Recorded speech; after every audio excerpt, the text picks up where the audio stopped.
Good morning student. आप लोग को 2 दिन से क्लास नहीं हो पा रही थी किसी कारणवश से। चलिए आज से होंगी क्लास। आप लोग को कल का दिक्कत हो, परसों से पूरा अच्छे ढंग से क्लास चलेंगे जिस तरह से चल रहे थे आप लोगों को।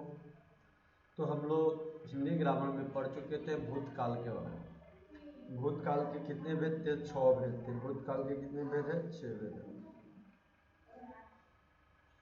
भूतकाल का 6 भेद, 6 भेद के बारे में हम लोग जानेंगे। भूतकाल के 6 भेद के बारे में।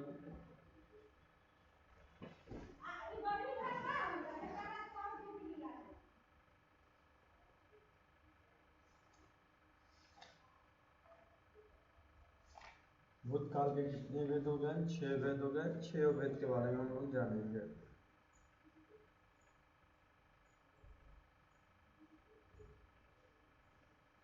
सबसे पहला कौन सा हुआ आपका? तो सबसे पहला आपका हो गया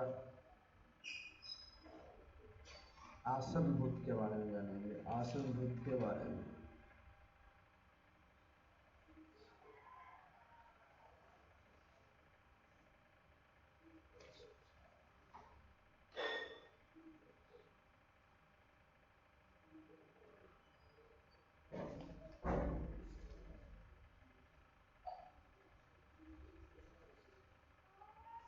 चलिए तो सबसे पहले आसन भूत के बारे में देखते हैं हम लोग। आसन भूत क्या है इसके बारे में देखिए। आसन भूत, आसन भूत, आसन भूत, आसन भूत के बारे में। तो आसन भूत के बारे में देखिएगा। सबसे पहले आप लोग आसन भूत, इससे क्रिया की, इससे क्रिया की समाप्ति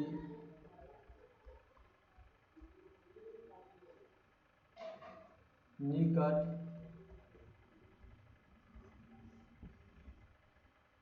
भूत में या तत्काल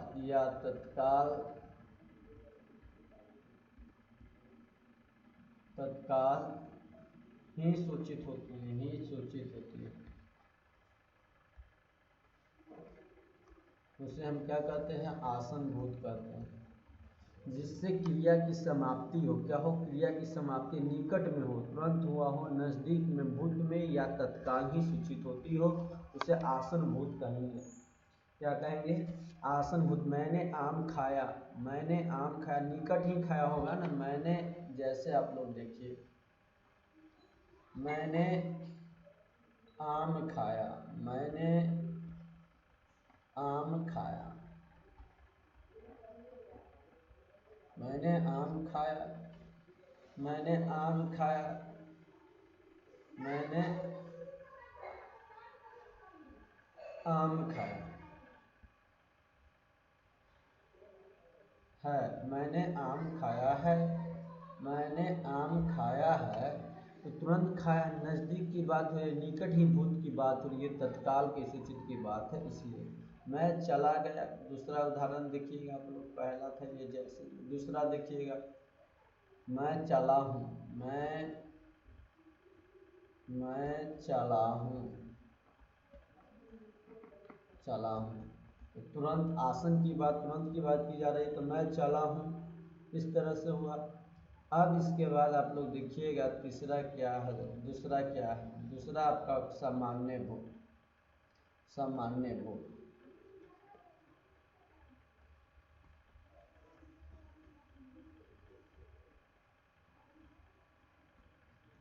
जिससे भूतकाल की क्रिया, भूतकाल की क्रिया के विशेष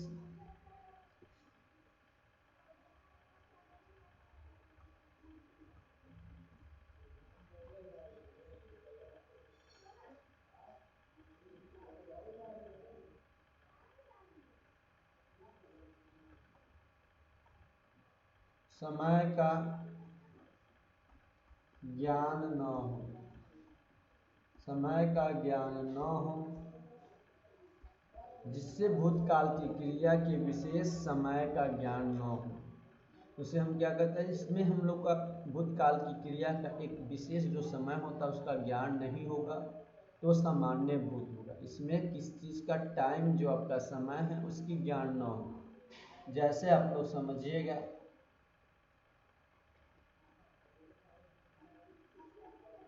मोहन आया, पता चल रहा है मोहन कब आए, विशेष टाइम का पता चल रहा, नहीं ना पता चल रहा, नहीं चला। सीता गई, सीता गई,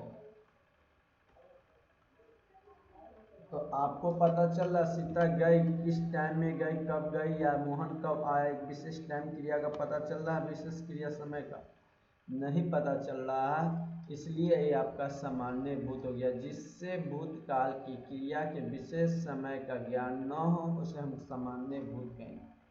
चलिए तीसरा देखिए, तीसरा आप लोग देखिएगा,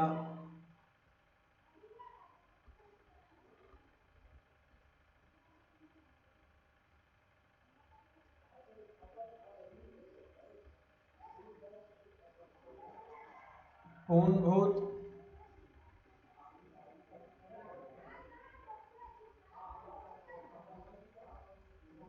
क्रिया के उस रूप को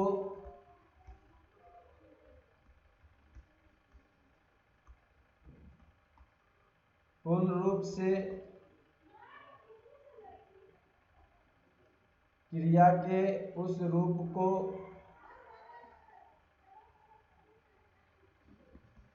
पूर्णभूत कहते हैं, भूत कहते हैं। क्रिया के उस रूप को पूर्णभूत कहते हैं जिससे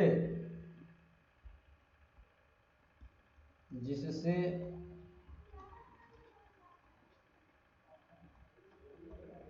क्रिया की समाप्ति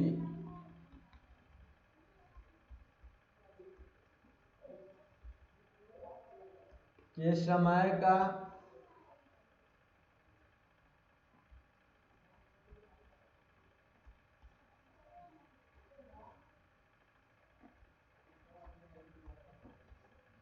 स्पष्ट बोध होता है।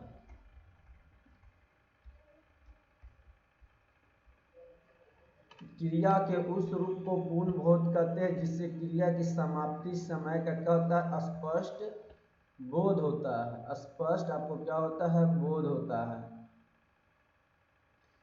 कि क्रिया की क्रिया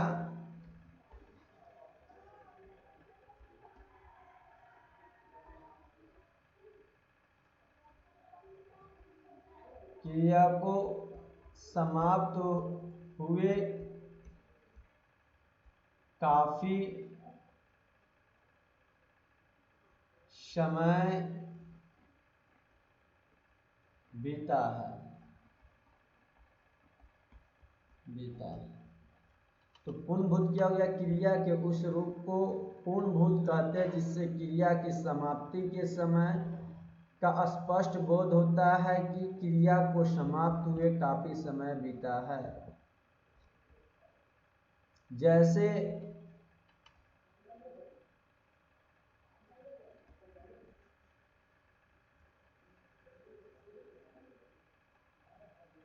उसने मुरारी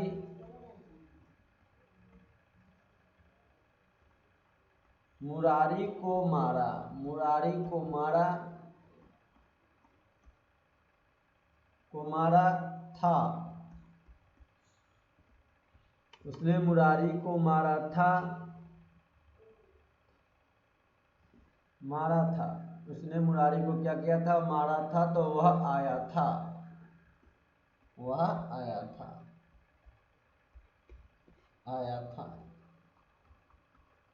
तो देखिए क्रिया के उस रूप को पूर्णभूत कहते हैं जिससे क्रिया की समाप्ति के समय स्पष्ट बोध होता है कि क्रिया समाप्त हुए काफी समय।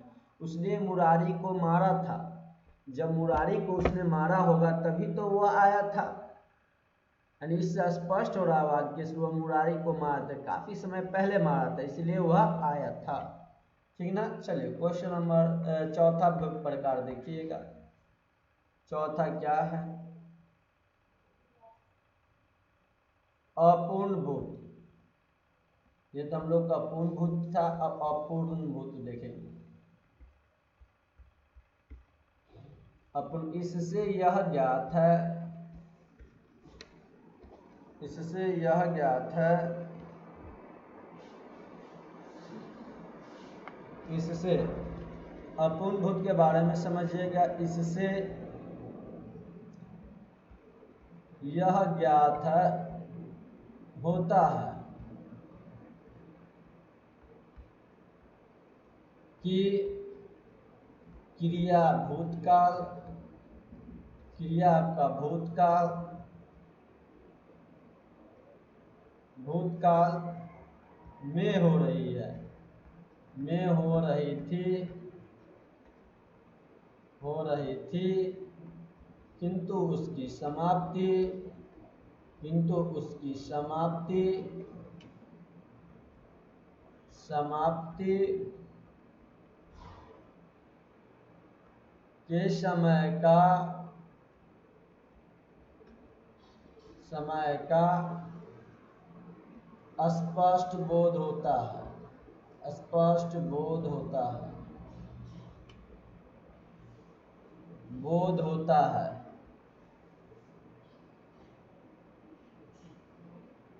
इससे ज्ञात है कि भूतकाल में हो रही थी, किंतु इससे यह ज्ञात होता है कि क्रिया भूतकाल में हो रही थी, किंतु उसकी समाप्ति का समय, उसकी समाप्ति के समय, उसकी समाप्ति का पता, का पता, पता नहीं चलता है, नहीं चलता है, नहीं चलता है। तो इससे यह ज्ञात होता है क्रिया की भूतकाल में हो रही थी, किंतु उसकी समाप्ति का पता नहीं चलता। जैसे समझिएगा आप लोग, यहाँ पे सुरेश गीत गा रहा था, सुरेश गीत गा रहा था, गीत गा रहा था, सुरेश गीत गा रहा था, गा रहा था, सुरेश गीत गा रहा था,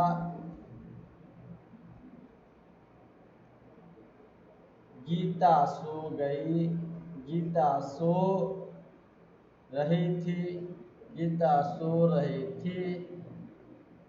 तो सुरेश गीत गा रहा था लेकिन गीता सो रही थी। इससे पता चल रहा है कि इस ज्ञात क्रिया भूतकाल में तो हो रही है, सुरेश गीत गा रहा था भूतकाल, किंतु इसकी समाप्ति का पता चल रहा है कि कब समाप्त हो, इस बात को हमें पता यहाँ से नहीं चल रहा है, जिस वजह से ये अपूर्ण भूतकाल वाक्य हो गया। पांचवा आप लोग देखिएगा, संदिग्ध भूतकाल, भूत, संदिग्ध भूत।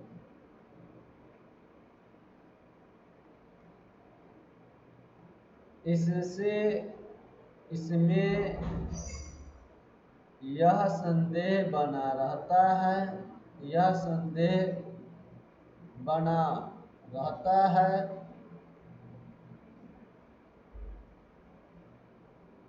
कि भूतकाल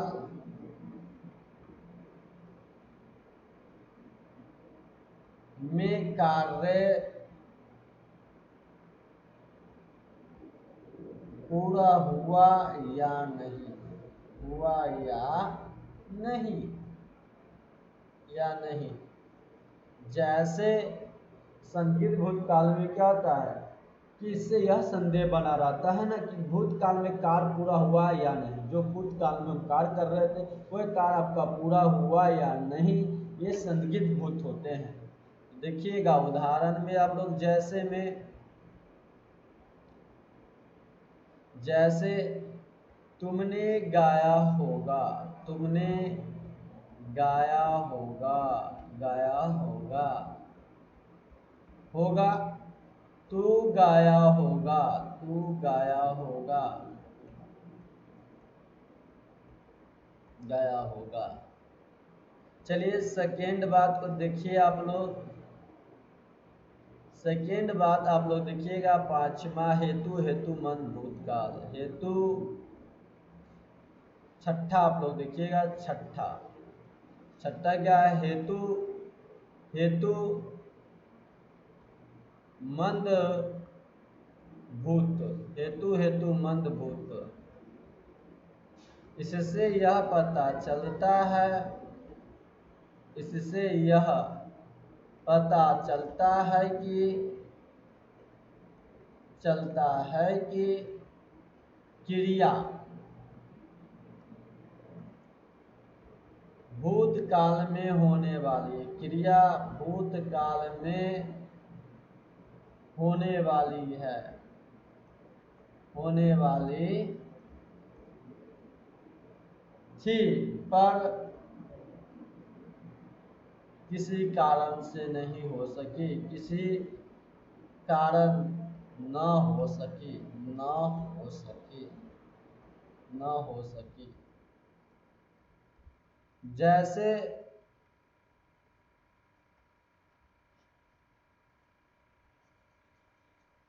जैसे आप लोग देखिएगा यहाँ पे क्या होगा, जैसे में जब देखिएगा आप लोग यहाँ पर, जैसे क्या होगा, मैं आता तू जाता, मैं आता तू जाता वह खाता। इससे यह पता चलता है भूतकाल में होने वाली थी, जिसी कारण से न हो सका। मैं आता तू जाता,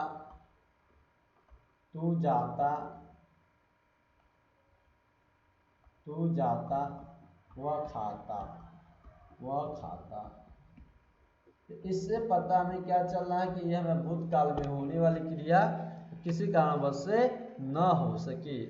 अब हम लोग का बचा एक अंतिम काल, जिसे भविष्य काल कहते हैं, भविष्यतः काल। ये 3 प्रकार के काल होते हैं। भविष्य काल, ध्यान रखिएगा भविष्य काल के बारे में।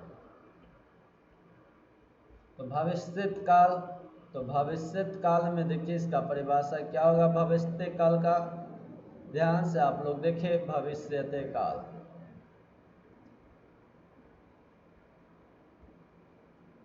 भविष्य में होने वाली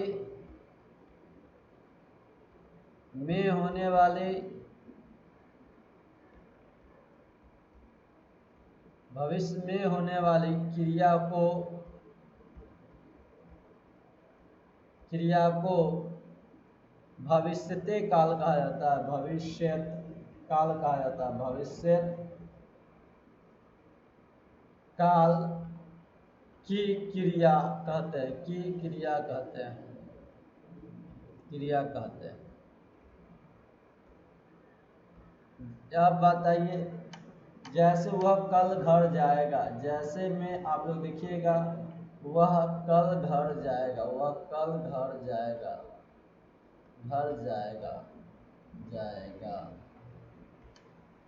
वह कल घर जाएगा। भविष्य काल कितने प्रकार के होते हैं, भविष्यते काल आपका 3 प्रकार का होता है। भविष्यते काल कितने प्रकार का, 3 प्रकार के काल होते हैं भविष्य काल आपका। तो 3 प्रकार का, पहला, दूसरा, एक तीसरा काल। 3 प्रकार का आपका भविष्य काल हुआ। एक हो जाता है आपका सामान्य भविष्य, सामान्य भविष्य। सेकेंड आपका होता है, ध्यान से देखिए सुनिएगा आप लोग, संभाव्य भविष्य, संभाव्य भविष्य,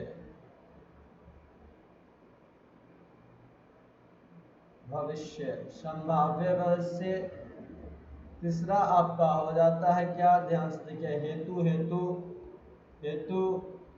हेतु मंद भविष्य, हेतु मंद भविष्य। तो इस तरह से आप लोग का भेद हुआ। भविष्य काल 3 प्रकार के हो गए, एक कौन सा, सामान्य भविष्य, एक संभाव्य भविष्य, एक हेतु मंद भविष्य। चलिए पहला देखते हैं हम लोग सामान्य भविष्य के बारे में। सामान्य भविष्य के बारे में देखिए, सामान्य भविष्य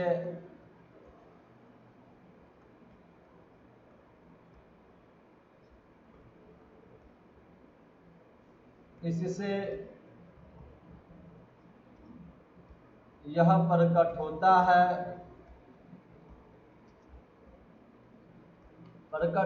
है कि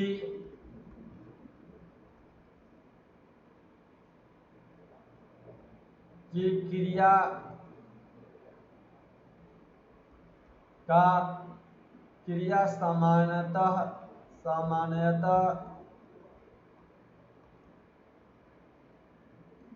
भविष्य में होगी। इससे क्या प्रकट होता है? क्रिया का समानता कहाँ होगी? भविष्य में होगी। जैसे मैं पढ़ूंगा, भविष्य में पढ़ूंगा, अभी नहीं। जैसे आप लोग देखें, मैं पढ़ूंगा, कब पढ़ूंगा? भविष्य में पढ़ने के बाद आ गया पढ़ूंगा। दूसरा, वह जाएगा, कब जाएगा? भविष्य की बात कर रहा, वह जाएगा। इस तरह से आपका पहला सामान्य भविष्य हो गया। सामान्य भविष्य, तो सामान्य भविष्य से यह प्रकट होता है इस बात की कि क्रिया समानता आपका भविष्य में ही होगी। क्रिया आपका क्या होगा? सामान्य भविष्य में, आपका भविष्य में होगी। दूसरा, संभाव्य भविष्य,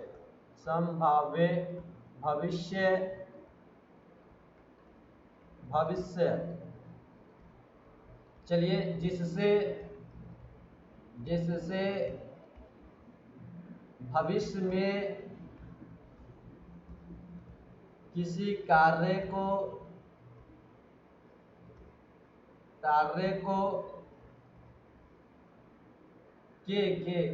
के होने की संभावना हो,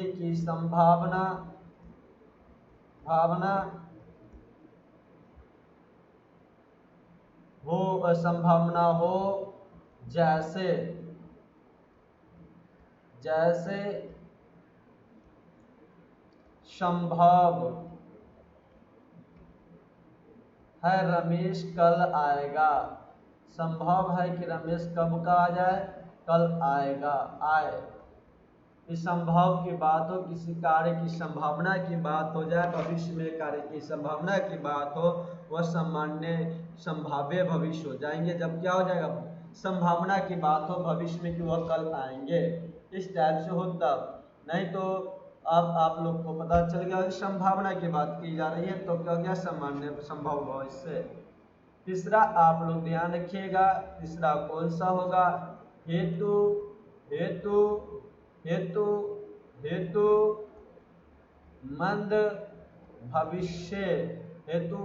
मंद भविष्य।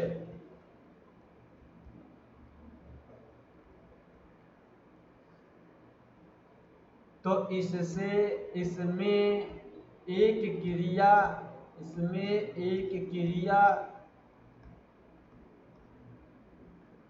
का होना दूसरी क्रिया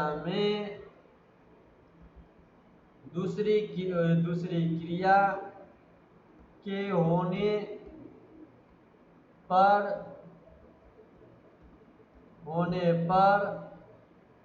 निर्भर करता है।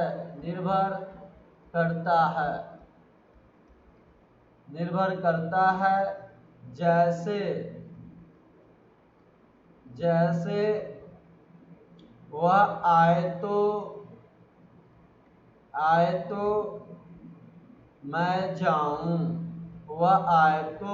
मैं जाऊं। क्या हो गया?